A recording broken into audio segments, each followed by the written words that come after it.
Hi everyone, welcome back to my channel. कैसे हैं आप सब? आई होप कि आप सब भी अच्छे होंगे। तो आज है दिन सोमवार का और शाम का टाइम है। इस समय करीब 5 बजे का समय हो रहा है। मैं आ गई हूँ किचन में चाय बनाने के लिए। तो सजल के पापा आ गए हैं ऑफिस से। अब मैं देती हूँ उनको चाय पानी। तो पानी वगैरह तो दे दी हूँ, बस चाय रखी हूँ इधर बनने के लिए।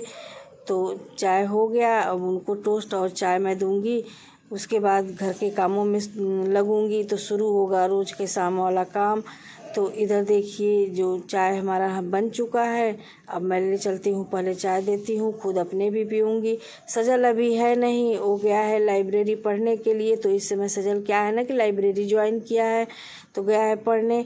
उसके बाद मैं आ गई थी तुरंत छत पे। तो अभी अच्छी खासी मतलब जैसे धूप तो थी, मेरे छत से धूप चली जाती है थोड़ा जल्दी ही, लेकिन अभी शाम का टाइम था तो अच्छा खासा दिन था। कपड़े धुली थी, उसको लाई थी फैलाने के लिए। तो ये कपड़े ना इतने टाइम धुल दी, स्कूल से आने के बाद ही मशीन लगाई थी तो धुल गया है। तो इसे मैं फैलाने जाऊंगी। अभी बहुत सारे कपड़े धुलने के लिए रखे हैं, क्योंकि संडे के दिन ना मेरी तबीयत कुछ ठीक नहीं थी, इसलिए कपड़े वगैरह धुल नहीं पाई। तो देखिए वही दिखा रही हूँ कि छत पे मेरे एलोवेरा मतलब बहुत अच्छे ग्रो हुए हैं एलोवेरा के।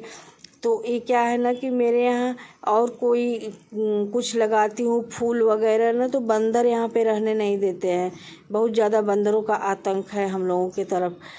बाकी एलोवेरा को छूते नहीं हैं, इसको मतलब जैसे है इसी तरह पड़ा रहेगा। इसको न तोड़ते हैं न उखाड़ते हैं उस तरह। तो बाकी का क्या है, कुछ भी लगाती हूँ फूल वगैरह तो आकर उखाड़ देते हैं। तो आते हैं ना तो एक साथ बहुत सारे आते हैं, इसलिए कुछ भी मतलब गमले में अगर लगाओ तो होता नहीं है। इधर इसमें तुलसी जी थी तो तुलसी जी को भी उखाड़ दिए थे बंदर कई बार। उसको लगाई, फिर वही है कि इस समय ख़त्म हो गया, सूख गई थी तुलसी जी। तो इसीलिए कुछ कोई भी फूल वगैरह कुछ नहीं लगाती हूँ गमले में। इधर हमारे घर के बगल में ही सागवान का पेड़ है, तो देखिए आप लोग कितने अच्छे अच्छे फूल उस पे आ गए हैं। पूरा सागवान फूला हुआ है। और मैं आ गई उसके बाद नीचे। तो नीचे आकर पहले काम था कपड़ा लगाना, तो मैं बता ही चुकी हूँ आप लोगों को कि आज कपड़े बहुत ज़्यादा थे। तो इसीलिए एक बार तो मैं ऐसे जो शर्ट जितने थे धुल ली हूँ, दूसरी बार का लगाई हूँ। मतलब कुल मिलाकर आज 3 बार मशीन चली है। वही संडे वाले दिन कपड़ा धुली नहीं ना, तो इसीलिए बहुत ज़्यादा इकट्ठा हो गए थे। और होता क्या है कि सफ़ेद शर्ट होता है ना, तो रोज़ का रोज़ एक शर्ट निकलता है। तो मेरे देवर हैं, हस्बैंड हैं, सजल हैं, इतने लोगों का तो ये कपड़ा बहुत ज़्यादा नहीं, 3 ही 4 दिन का है। लेकिन वही है कि रोज़ का रोज़ रहता है ना, तो इकट्ठा हो जाता है। और धुल लेती हूँ संडे के दिन, तो फिर थोड़ा बहुत आराम हो जाता है। उस तरह क्या होता है कि डेली घर में पहनने वाले कपड़े ही होते हैं जो रोज़ के रोज़ हमें साफ़ करने होते हैं।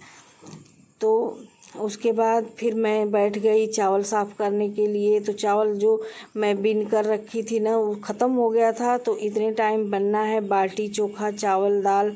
तो वही चावल मैं साफ़ करने के लिए बैठ गई इतने टाइम के लिए। और सुबह के लिए 2 बार के लिए कर लूँगी ना, तो थोड़ा समय निकाल कर फिर एक बार बीन कर रख लूँगी अच्छे से। तो 1 हफ्ते तो ऐसे आराम से, अभी 1 हफ्ते से ज़्यादा ना मैं एक साथ मतलब साफ़ नहीं कर पाती हूँ। ऐसे फटक कर तो रख लूँगी, लेकिन वही है कि इससे ज़्यादा मैं एक बार बैठकर उसे साफ़ नहीं कर पाती हूँ, मतलब बीन नहीं पाती हूँ चावल को।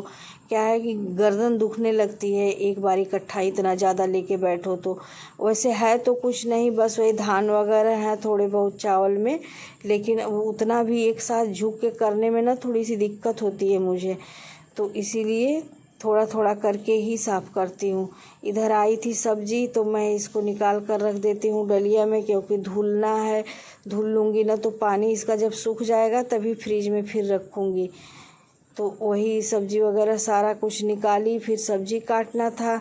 तो इधर धनिया आई थी, तो धनिया ना एकदम गली हुई है, मतलब बिल्कुल भी अच्छी है नहीं।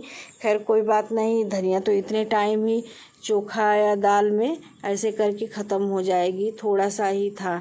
तो बस मैं एक तरफ दाल रख दी होने के लिए गैस पे, और बैठ गई हूँ चोखा के लिए बैगन वगैरह काटने के लिए। तो बैगन ना मैं भून कर ऐसे आँच पे नहीं बनाती हूँ, एक साथ बैगन, टमाटर, आलू सारा कुकर में करके और थोड़ा सा तेल डाल के रख देती हूँ ना, मतलब पानी नहीं डालती हूँ, बस तेल डाल के ही रख देती हूँ। तो बैगन टमाटर तो खुद ही पानी छोड़ता है, उसी से बहुत ही अच्छा मतलब पक भी जाता है और बहुत ही टेस्टी चोखा होता भी है। ऐसा बिल्कुल भी पता नहीं चलता कि आग पे न भुनी हूँ या ऐसे बिना भुने हुए बनाई हूँ। उबला हुआ है, उबला तो खैर रहता नहीं है क्योंकि उसमें पानी पड़ता नहीं है, तो इसीलिए इसी तरह मुझको बहुत ज़्यादा ही आसान लगता है बनाने में और सबको बहुत पसंद भी आता है।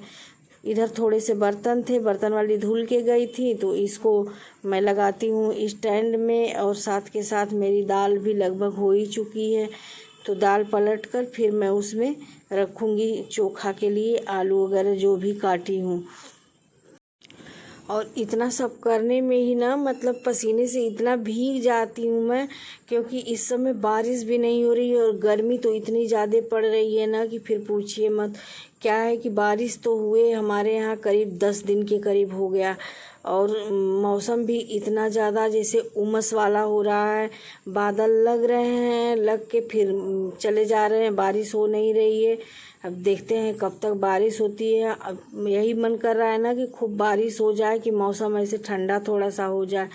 तो इसीलिए मैं ज़्यादा करके ना कॉटन वाला ही दुपट्टा लेती हूँ, क्योंकि कॉटन वाला दुपट्टा रहता है ना तो फिर ऐसे मेरे फेस पे पसीने ज़्यादा होते हैं, तो इसीलिए मतलब पोंछने के लिए ही कॉटन वाला दुपट्टा मैं लेकर ही किचन में आती हूँ।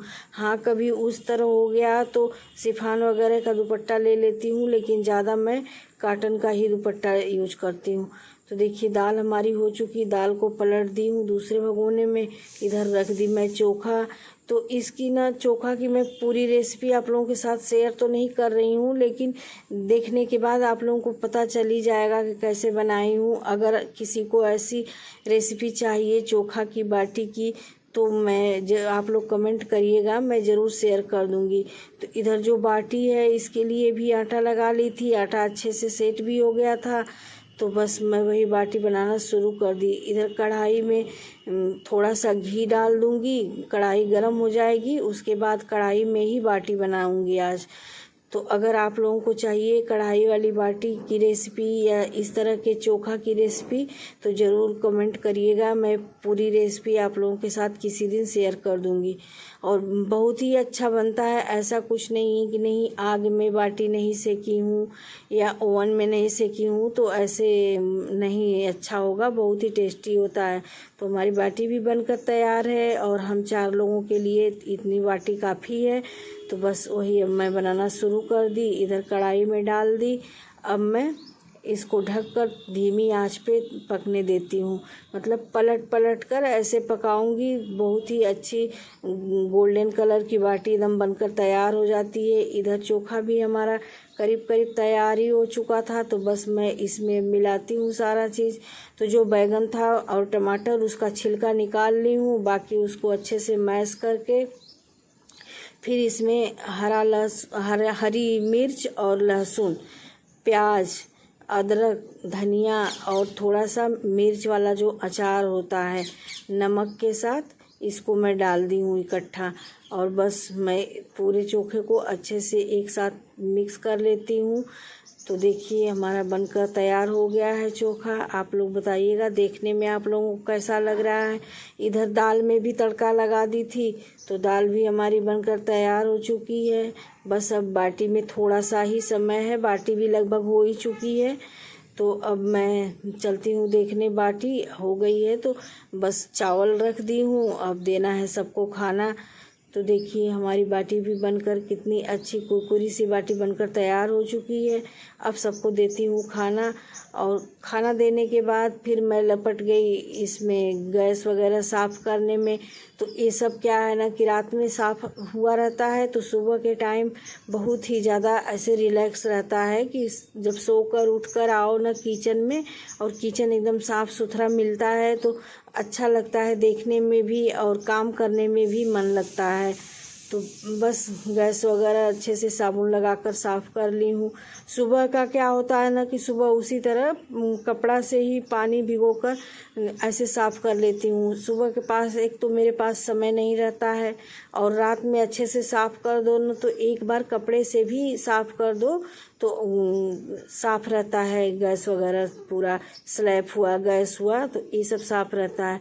और इस समय ना मेरे गैस का एक बर्नल पता नहीं क्यों अच्छे से जल नहीं रहा है। उधर वाला जो उस साइड वाला दिख रहा है ना, ये अच्छे से जल नहीं रहा है, तो इसको भी दिखवाना है। देखिए कब जाता है सजल लेकर। सजल से तो बोली हूँ कि ले जाकर एक बार दिखवा लो, लेकिन वही है कि चूल्हा है इतना बड़ा, फिर लेकर जाने वाली दिक्कत हो जा रही है। तो 2 दिन से ख़राब हुआ है, अब इसको भेजना ज़रूरी है, क्योंकि सुबह के टाइम ना इतनी ज़्यादा ऐसे जल्दबाजी रहती है कि जो 3 चूल्हे रहते हैं ना तो जल्दी जल्दी काम हो भी जाता है। इधर कुछ बर्तन जो सुबह धुलने वाले थे उसको तो निकाल कर मैं आंगन में रख दी, और थोड़े बहुत बर्तन थे जिसका काम था सुबह के लिए तो उसको मैं धुल लेती हूँ।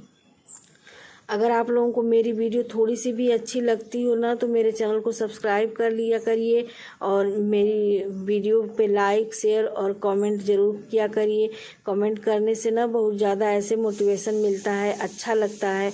अच्छा, मेरी एक सब्सक्राइबर है संगीता मोहर जी, वो मेरी हर वीडियो पे कमेंट करती हैं, और कमेंट भी बहुत प्यारे प्यारे करती हैं। बहुत ही अच्छा लगता है पढ़ के। ऐसे लगता है ना कि मतलब उनसे तो मैं खैर मिली नहीं हूँ, लेकिन ऐसे कमेंट पढ़ के लगता है कि मैं उनसे फेस टू फेस ऐसे मिली हूँ। तो आप लोगों का कमेंट जब आता है ना तो बहुत ही अच्छा लगता है। मैं ये नहीं कर रही हूँ कि नहीं मेरी वीडियो अगर अच्छी ना लगे तो आप लोग कमेंट करिए। आप लोग ज़रूर सलाह दीजिए कि मैं मतलब कैसी वीडियो आप लोग चाहते हैं, या क्या कमी है मेरे वीडियो के अंदर, तो भी मुझे बहुत ज़्यादा हेल्प होगी वीडियो बनाने में, वीडियो शूट करने में।